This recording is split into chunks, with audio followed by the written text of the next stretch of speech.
नमस्कार साथियों, स्वागत है आप सभी का मेरे चैनल में। और आप सभी हमारे भविष्य के भावी शिक्षक हैं।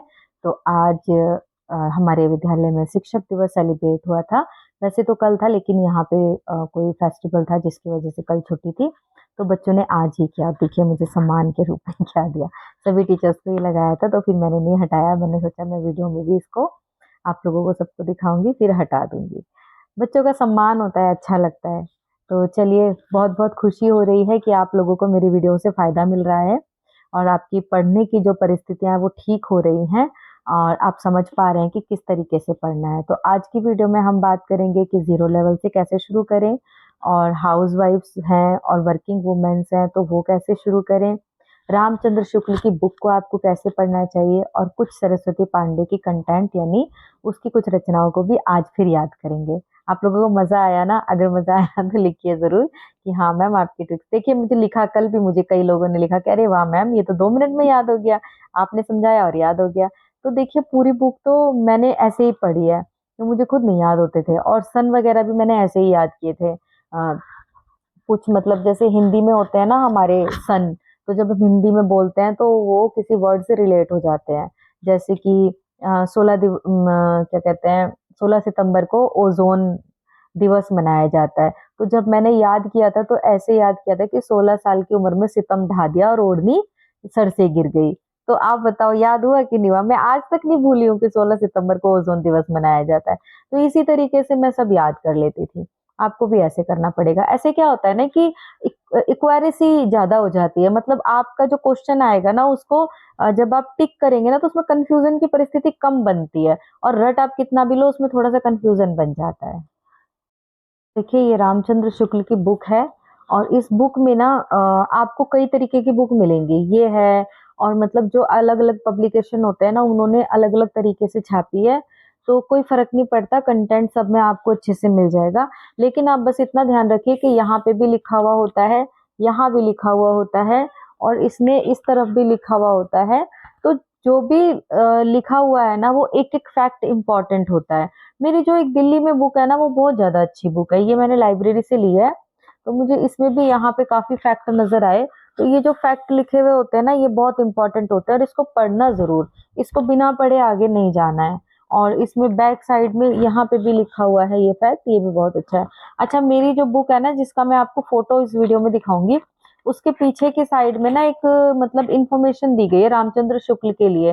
वो बहुत इम्पोर्टेंट है, और उससे कम से कम बहुत सारे सवाल, मतलब इतना सा कंटेंट है और उससे इतने सारे क्वेश्चन बन जाते हैं एग्जाम में कि मतलब बता नहीं सकते। कभी 3 क्वेश्चन, कभी 2 क्वेश्चन, इस तरीके से बन जाते हैं। अच्छा, फिर यहाँ पर इन्होंने दिया हुआ है कि हिंदी साहित्य, मैं आपको ना पेजेस लगा दूंगी इधर। हिंदी साहित्य का इतिहास आचार्य रामचंद्र शुक्ल, भूमिका डॉक्टर रामस्वरूप चतुर्वेदी। तो मतलब जो भूमिका इसमें लिखी है वो रामचंद्र सु- अ, राम राम स्वरूप चतुर्वेदी की है। लोक भारती प्रकाशन की ये पुस्तक है। आचार्य शुक्ल का जो है इतिहास, पहला ही पेज है आचार्य शुक्ल का इतिहास। इसको हर हाल में पूरा पढ़ना, कि इसके बारे में बताया गया है कि इसमें क्या क्या लिखा हुआ है। और प्रथम संस्करण का वक्तव्य, और संशोधित और परिवर्धित संस्करण के संबंध में 2 बातें। ये मतलब बहुत ज़्यादा ज़रूरी होती हैं कि कई संस्करणों के उपरांत इस पुस्तक के परिमार्जन का पहला अवसर मिला। इसमें कुछ आवश्यक संशोधन के अतिरिक्त, तो इस तरह से ना इस किताब में कई सारी जानकारियाँ दी हुई होती हैं।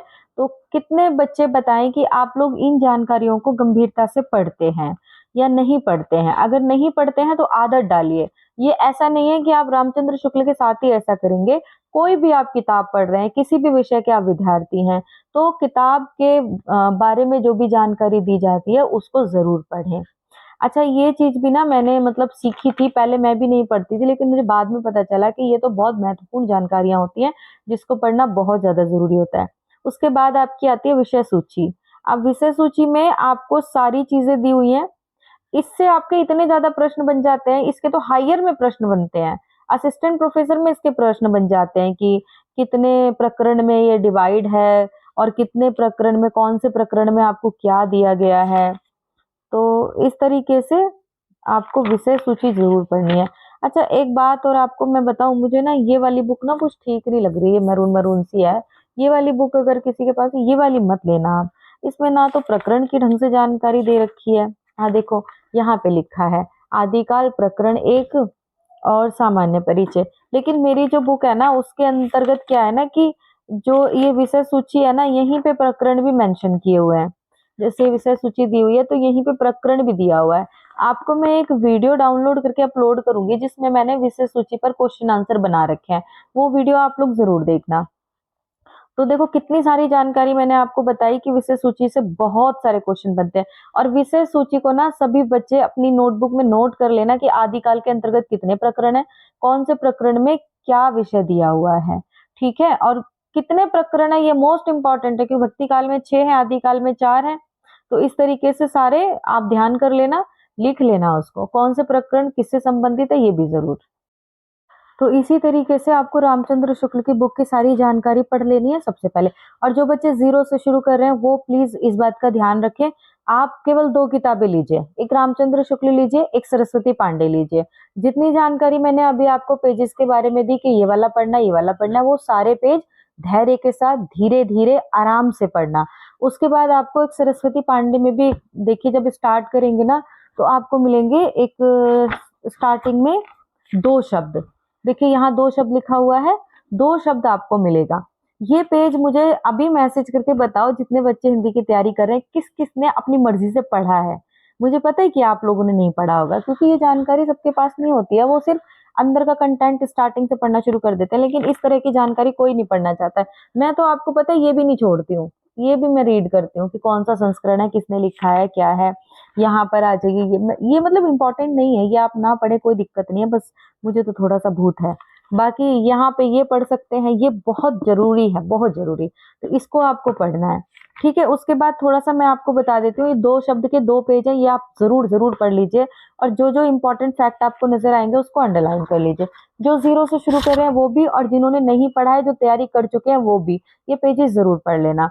उसके बाद जो जीरो से शुरू कर रहे हैं, बेटा आप लोगों को क्या करना है, देखो आप लोगों को मुझे ना बेटा कहने की आदत पड़ गई है, बच्चों की क्लास लेते हो ना, तो क्या करना है आप लोगों को कि पहले हमने रामचंद्र शुक्ल की पूरी महत्वपूर्ण जानकारियां पढ़ ली, फिर हमने सरस्वती की पूरी जानकारी पढ़ ली। अब आ जाइए हम कौन सा टॉपिक पढ़ने जा रहे हैं। इसके बाद कोई वीडियो नहीं देखने की जरूरत है आपको, लेकिन आप क्या करेंगे, अब आप आ जाओ विषय सूची, ये जरूर पढ़ना। रामचंद्र शुक्ल की विषय सूची को अंडरलाइन करते हुए अच्छे तरीके से पढ़ना, और सरस्वती पांडे की भी विषय सूची पढ़ लेना। इतनी बात हो गई, दोनों की जानकारियां और विषय सूची हमने पढ़ ली। अब तीसरा स्टेप क्या करना है वो ध्यान से सुनिए। अब मान लीजिए आपने रामचंद्र शुक्ल की बुक उठाई, सबसे पहले रामचंद्र शुक्ल की बुक में आपने पढ़ा क्या, काल विभाजन। काल विभाजन पकड़ लीजिए, काल विभाजन सबसे पहले पढ़िए रामचंद्र शुक्ल की बुक से, एक एक लाइन करके, एक एक अक्षर करके। अब आपने जैसे काल विभाजन के चैप्टर को, इसको ही पढ़िए, कुछ और आपको नहीं पढ़ना अभी। काल विभाजन को अच्छे से मतलब जैसे ये काल विभाजन का पेज है, किस तरीके से काल विभाजन किया गया है, इसको अभी आदिकाल पे नहीं जाना है। तो काल विभाजन का पेज यहाँ पढ़ लिया, फिर काल विभाजन का पेज सरस्वती पांडे की बुक से पढ़ लिया। उसके बाद देखिए इसमें तो सीधा आपको आदिकाल पर ले जा रहे हैं। प्रकरण 1 सामान्य परिचय आदिकाल, यहाँ से आपको आदिकाल शुरू हो गया। और आपको क्या नाम है, सरस्वती पांडे में क्या शुरू हो जाएगा, सरस्वती पांडे में आपको शुरू हो जाएगा थोड़ी सी व्याकरण है, भाषा वगैरह है, आप इसको रीड कर सकते हैं। भाषा एक संस्कृत धातु है, देखो ये कई बार प्रश्न बना है भाषा की, भाषा शब्द कौन सा है, भाषा की धातु क्या है, तो आप ये भाषा वाला यहाँ से पढ़ सकते हो। अच्छा, काल विभाजन पढ़ रहे हैं तो सरस्वती पांडे से भी काल विभाजन ही पढ़िए।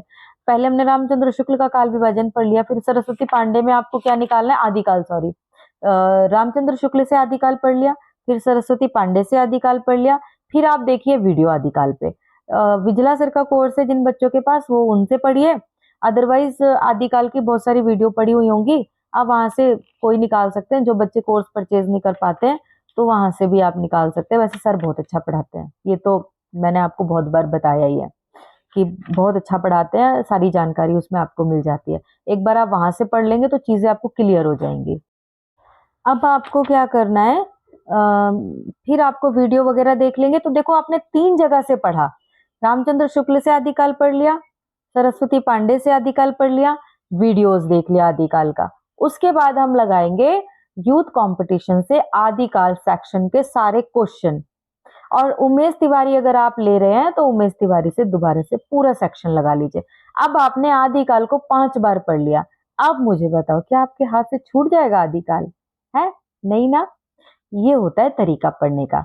जो बच्चे 0 से पढ़ रहे हैं वो भी, और जो पढ़ चुके हैं लेकिन खिचड़ी पका चुके हैं वो भी, जिनको याद नहीं होता है वो भी। सब इस तरीके से पढ़िए। मैं तो ऐसे ही करती थी कि मेरा थोड़ा तरीका ना अपने अनुभव पे आधारित है। मुझे ऐसे ही याद होता है कि पहले मैं पूरा कॉन्सेप्ट कंप्लीट कर लेती हूँ और उसके बाद प्रश्नोत्तरी जरूर लगाती हूँ। उसके बाद ही मैं भक्ति काल के सेक्शन पे जाऊंगी। और आदिकाल में भी छोटे छोटे सेक्शंस हैं, जैसे जैन धर्म हो गया, बौद्ध धर्म का हो गया, या जो भी आपको इसमें दिया रहेगा आप उसके सेक्शन के अकॉर्डिंग भी कर सकते हो। जैसे पूरा आदिकाल पढ़ के फिर प्रश्नोत्तरी लगाओगे तो वो बेस्ट प्रिपरेशन हो जाएगी, लेकिन उसके सेक्शन को करके भी आप प्रश्नोत्तरी लगा सकते हो। ठीक है, तो ये आपको जैसे भी अच्छा लगता है आप उस तरीके से कर लीजिए। अच्छा, इसमें थोड़ा मैंने आपको बताया सरस्वती पांडे में अलग से आप ये पढ़ लेना, जो भाषा वाला दे रखा है ना, ये बहुत इंपॉर्टेंट है। इसमें से बहुत सारे प्रश्न बनते हैं ये वाले पेजेस से। पेज नंबर आपको दिया हुआ है इसमें 11 हो गया, 12 हो गया, 6 हो गया। बहुत प्रश्न बनते हैं कि पाली के व्याकरण जो ग्रंथ उपलब्ध हैं वो किन किन ने लिखे हैं। कच्चायन व्याकरण हो गया, ये क्या है? तो ये बहुत ज्यादा इम्पोर्टेंट है। छोटे छोटे से हैं इस सरस्वती में, लेकिन ये मोस्ट इम्पोर्टेंट फैक्ट है। ठीक है, इनको डीप से पढ़ लीजिए और अंडरलाइन करके पढ़िए, और चाहे नोट करना हो तो नोट कर लीजिए। ये देखो यहाँ पे दिया हुआ है, ये तो देखो यहाँ पे लिखा ना, आचार्य विदुशेखर ने पाली शब्द की उत्पत्ति कैसे बताई है। पंक्ति, पत्ती, पट्टी, पल्ली, पाली, है ना। ये इंपॉर्टेंट है, ज्यादातर पूछा जाता है कि पाली शब्द की उत्पत्ति कहाँ से हुई है। तो ये सब फैक्ट आपको सरस्वती पांडे में ही मिलेंगे अच्छे से, तो इनको आप पढ़ लेना। और उसके बाद आप ये देखो, पाली भाषा प्रदेश हो गए कि ग्रियर्सन और राहुल ने मगध को माना है, और कौशल को माना है रीज, डेविड ने, मतलब ये सब इम्पोर्टेंट है। और एक क्वेश्चन आपको ये भी बनता है ना कि बिहारी का उपनाम किसने रखा है, तो ग्रियर्सन ने रखा है। ये सब सब बहुत इम्पोर्टेंट है। ये देखो कितना सारा मैंने अंडरलाइन लगा के यहाँ पर पढ़ा है ना। तो इस तरीके से आप लोगों को भी भाषा के अर्थ में हिंदी शब्द का प्रयोग और विकास, भाषा की बोलियां, ये अलग कॉन्सेप्ट है लेकिन बहुत इम्पोर्टेंट है। ठीक है, उसके बाद राजभाषा अधिनियम आ गया। राजभाषा अधिनियम रट लेना बिल्कुल अच्छे तरीके से। तो उसके बाद आपका मानक हिंदी। अच्छा, इसमें जो ये मानक हिंदी, वस्तुनिष्ठ हिंदी व्याकरण है ना, इसको आप इस किताब से मत पढ़ना। इसमें ना थोड़ा सा गड़बड़ दिया हुआ है। देखो हर चीज ना हर किताब में अच्छी नहीं होती है, क्योंकि जो विद्वान बैठे होते हैं वो हर कॉर्नर पे विद्वान नहीं होते हैं। तो थोड़ा सा इसमें भी ये शब्द वब्द है ना, इनको छोड़ देना, मैंने नहीं पढ़ा इससे। ये जापानी शब्द वगैरह, पुर्तगाली शब्द पढ़ना चाहो तो आप पढ़ लेना, ये वाले तो कोई दिक्कत नहीं है। समास, व्याकरण, ये पढ़ना चाहो तो पढ़ लेना, वरना ये तो हमें खुद भी आना चाहिए। और दूसरी, आप लोग वीडियोस से आप इसको नितिन सर की वीडियोस से पढ़ लेना। ठीक है, वो आपको बहुत महत्वपूर्ण लगेगा। फिर भाषा विज्ञान आ गया, ये इंपॉर्टेंट है। ठीक है, भाषा विज्ञान आप लोग इससे सरस्वती पांडे से पढ़ सकते हो। अच्छा, फिर आप आ जाओ पद्य पर। यहाँ से तो मोस्ट, मतलब खिचड़ी पकाई हुई है, देखो मैंने अपनी बुक में, है ना। ये देखो, तो देखो मैंने आपको क्या बताया कि रामचंद्र शुक्ल की बुक को कैसे पढ़ना है, सरस्वती पांडे को कैसे पढ़ना है, और जो 0 से तैयारी कर रहे हैं वो बच्चे कैसे करें। तो मेरी वीडियो को आप फिर से अगर भूल गए होंगे तो फिर से रिपीट करके देख के पढ़ लेना कि जो भी कॉन्सेप्ट आप पढ़ रहे हो, पहले रामचंद्र शुक्ल की बुक से पढ़ लो, जैसे आदिकाल पढ़ लिया। उसके बाद आप सरस्वती पांडे से उसको पढ़ लो। उसके बाद आप कोई वीडियो अच्छी सी देखो। बिजला सर की वीडियो अवेलेबल हो जाएगी तो बिजला सर की वीडियो देख लीजिए आदिकाल पे, पूरी अच्छे से डीप से देखना। जब वीडियो देखोगे ना तो आप, इतनी एकाग्रता आपके अंदर होनी चाहिए कि आपको भूख प्यास खाना पीना कुछ भी ना लगे।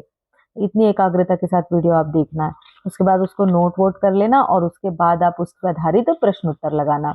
आपका आदिकाल का कॉन्सेप्ट एकदम आपके हाथ में आ जाएगा। ठीक है, उसके बाद आपने क्या करना है। अच्छा, अब आप ये बताइए, जो बच्चे बार बार मुझे प्रश्न कर रहे थे कि मैम 0 से शुरू कैसे करें, आपको कुछ मेरी बातों से फायदा लगा कि मतलब इस तरीके से हम कर सकते हैं?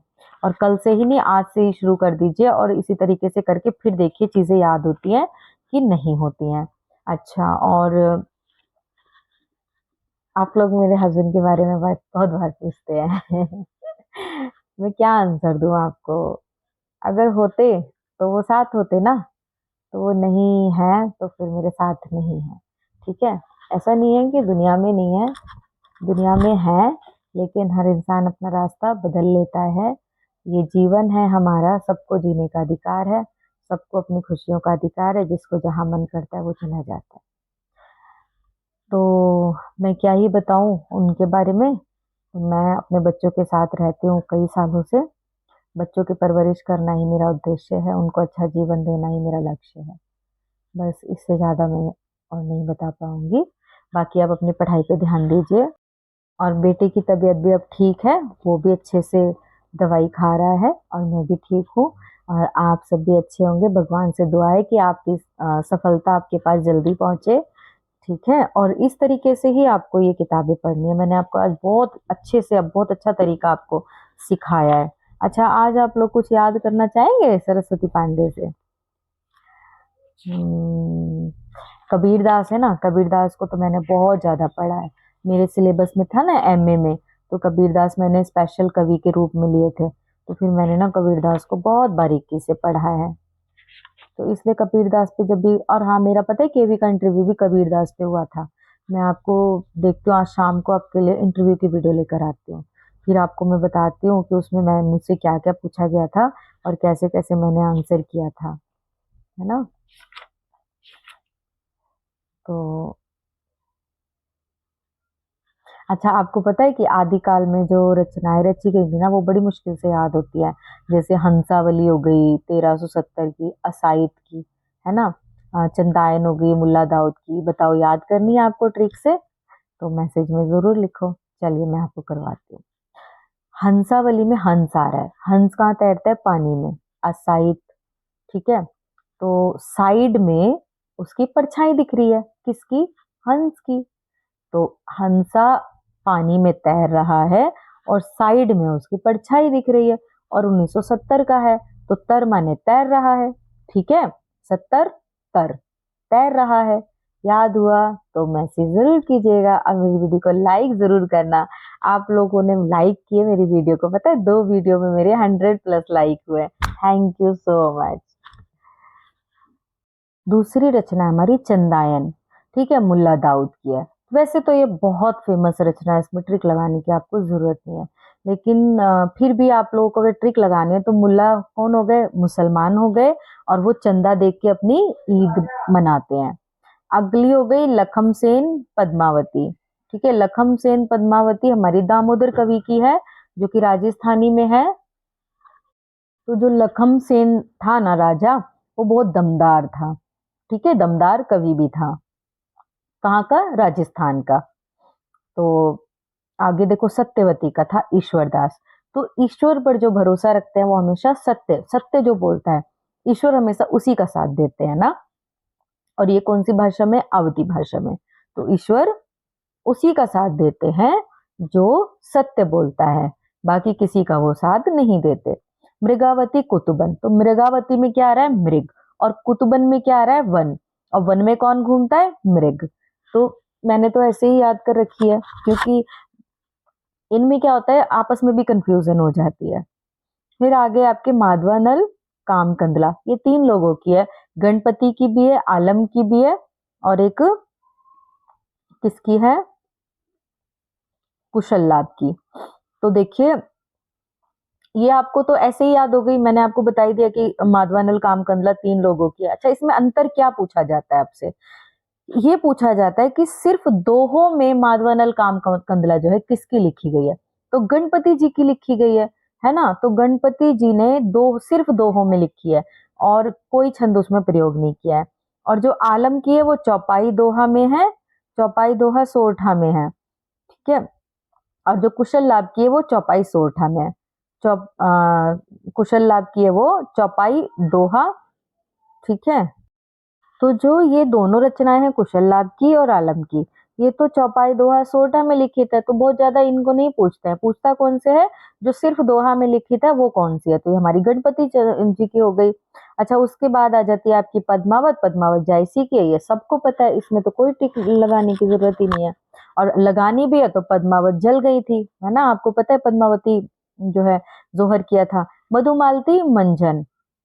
मंजन क्या होता है, ये हमारा दांत मांजने वाला मंजन होता है, और ये मधु का मंजन बनाते हैं तो बहुत अच्छा रहता है। फिर उसके बाद आ जाता है आपका प्रेम विलास प्रेम लता झटमल। ये बहुत बहुत मतलब इम्पोर्टेंट है, ये आपको कई बार आती है। तो जटमल की प्रेम विलास है, और जटमल को आप बना लो खटमल, है ना। तो आप समझ गए ना कि प्रेम के समय पे खटमल अगर दिख जाए तो वही देखो, मैं तो ऐसे ही याद करती थी, तो डर जाएगा इंसान। तो प्रेम विलास में आ गया खटमल। उसके बाद आ गई रूप मंजरी नंददास की। ये इतनी इंपॉर्टेंट है ना, ये बहुत बार आती रहती है। तो नंददास की रूप मंजरी आ गई। तो नंददास जो थे, उनका रूप बहुत सुंदर था। फिर आलम की बताई दी मैंने आपको। चिताई वार्ता नारायण दास की है, और चित्रावली उस्मान की। तो ये इंपॉर्टेंट है कि आप कैसे याद करेंगे चित्रावली उस्मान की। तो इसमें 1613 भी है, तो 13 चित्र उसने बनाया। 13 चित्र उसने बनाया, हो गई याद, 13 में है उस्मान की। रस रतन पुहकर की है। तो पुहकर, वैसे मेरी ट्रिक थोड़ी फनी थी ना, मजाक नहीं बनाना मेरी, है ना, मैं ऐसे बस कनेक्ट करती हूँ तो मेरी। अब आप ही सोचो, इसमें आपको 3-4 ऐसी रचनाएं जो कंफ्यूज कर सकती हैं, लेकिन इस तरीके से जब याद करते हैं ना तो कंफ्यूजन आ ही नहीं सकती। मुझे ना हंसी भी आ रही है ये सब शेयर करते हुए, क्योंकि आज से पहले मैंने कभी शेयर नहीं किया, मैं भी पहली बार शेयर कर रही हूँ। पता नहीं आप लोग क्या सोचेंगे कि मैडम की कैसी कैसी ट्रिक बना के नौकरी पाई है लेकिन ना, इस तरीके से ना क्वेश्चन में गलत नहीं होता है। और आप लोग अगर ऐसे नहीं कर पाते तो मत करिएगा, आप अपने हिसाब से तैयार कीजिएगा।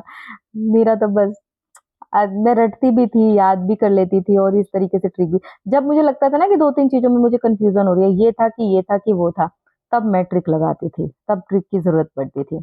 और देखो, ज्ञानदीप हो गया, शेख नबी की हो गई। तो शेख नबी क्या है, ज्ञान का दीप जलाते हैं, है ना, नया दीप जलाते हैं। नरपति नल दमयंती, कासिम शाह। अच्छा, कल भी मेरे से एक रचना गलत मैंने बोल दी थी ना शायद, उस पे कोई कमेंट मैसेज भी आया था। बट देखो, ये सब चलता है, इतने सारे काम है, और मैं जल्दी जल्दी पढ़ती हूँ, और मतलब ये करती हूँ, थोड़ा मैं ट्रिकी भी हूँ ना, तो उसमें मैं ट्रिक भी यूज कर देती हूँ, तो फिर वो वर्ड मुझे वैसे ही याद भी हो जाता है। तो कभी कभी ये छोटी मोटी गलतियां हो जाती हैं। कासिम शाह, हंस जवाहिर, ये बहुत इंपॉर्टेंट है ये सभी। नूर मोहम्मद की इंद्रावती और अनुराग बांसुरी, ये बहुत ज्यादा इंपॉर्टेंट है। अब देखो, मैंने आपको इतनी सारी रचनाएं याद कराई, जिनको ये रचनाएं याद नहीं थी और मेरी वजह से याद हुई, प्लीज मुझे कमेंट में जरूर बताना। अच्छा, नूर मोहम्मद इंद्रावती, ये भी मैं याद करवा दूं आपको, वैसे तो बहुत कॉमन है ये, याद करवाने की तो जरूरत नहीं है, लेकिन फिर भी अगर आपको करनी है ना, तो कासिम शाह का हंस जो है ना वो चल रहा था, ऐसे याद कर लेना। और नूर मोहम्मद, नूर होता है ना, चमक होती है, चमक। तो इंद्र जब आते हैं ना, इंद्रावती, इंद्र जब आते हैं तो सारे में नूर ही नूर फैल जाता है। और अनुराग बांसुरी जब बजाते हैं तो वो नूर फैला हुआ रहता है। तो इस तरीके से हमें याद हो गया। अच्छा, ये इसमें आता है आपको अनुराग बांसुरी का एक प्रश्न। ये पता है, सारी जो ट्रिक व्रिक है ना, ये कनेक्ट करने की ये तरकीब जो है ना, ये मेरी अपनी है। मैं मतलब मैंने कहीं से नहीं ली है कि कौन सी ट्रिक किसकी है। मैं खुद ही बस कनेक्ट कर लेती हूँ, जोड़ जाड़ के पढ़ती हूँ। अच्छा, अनुराग बांसुरी का एक बहुत महत्वपूर्ण प्रश्न आता है कि बरवे चौपाई, ये अनुराग बांसुरी किसमें है, बरवे चौपाई में। देखो, मैंने बरवे छंद आपको बताया, पहचानना बहुत आसान है। उसमें क्या होता है ना, बरवे में ये वाली लाइन इतनी बड़ी होगी और ये वाली लाइन इतनी होगी, आप पहचान लेना। 12 12 7 पे इतनी होती है ना, तो यहाँ पे 12 जो होंगी मात्राएं तो ज्यादा होंगी, 7 होगी तो छोटी होगी। तो फिर इस तरीके से बरवे छंद हो जाता है। तो अनुराग बांसुरी क्या है, देखो, निंद्रावती तो दोहा चौपाई में, लेकिन अनुराग बांसुरी से ये प्रश्न पूछा जाता है, तो आपको याद होना चाहिए कि चौपाई के साथ उन्होंने दोहे का प्रयोग नहीं किया, बरवे का प्रयोग किया है। ये इंपॉर्टेंट है। चलिए, बस इतनी ही रखेंगे अभी रचनाएं। अब आप लोग मुझे ये बताओ, आप लोगों ने क्या क्या सीखा और आपको कैसा लगा। और ये जो आज की वीडियो में मैंने आपको बताया, ये सारी तरकीबें यूज करके आपकी पढ़ाई में इम्प्रूवमेंट हो रहा है या नहीं हो रहा है, ये भी मुझसे जरूर शेयर कीजिएगा।